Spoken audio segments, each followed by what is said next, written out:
Ito na yung winaringan ko kanina guys. Papunta yan sa aming electrical workshop namin.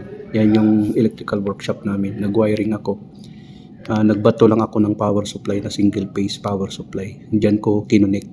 Pakita natin guys na connect na natin. Oh. Hindi ko na pinapakita guys kung paano i-connect dahil ako lang kasi mag-isa nagbibideo. Yan yung papunta doon. Nagbato ako ng wire papunta dyan. Oh. Kung makikita natin. Papunta na yan sa loob. Yan na yun sa loob guys. So, sa loob ng aming workshop. Ayan, yung single phase natin na circuit breaker.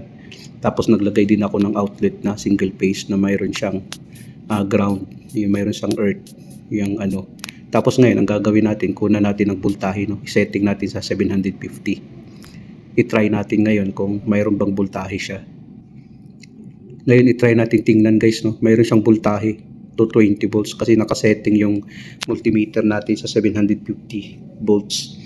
Kung ganun kasi guys, makikita natin mayroon siyang 220 volts ang kanyang voltahe. Kasi nakasetting siya sa 750 volts ang ating multimeter.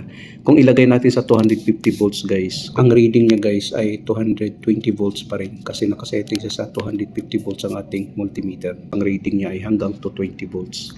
Tapos yan naman yung switch niya. Kung makikita natin, pag i-on mo ganun, pababa kasi ang on, iilaw siya.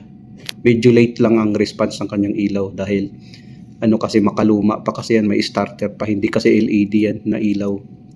Pag i-off naman natin, mamamatay kung makikita natin. Yan siya guys. Yan yung off and on natin.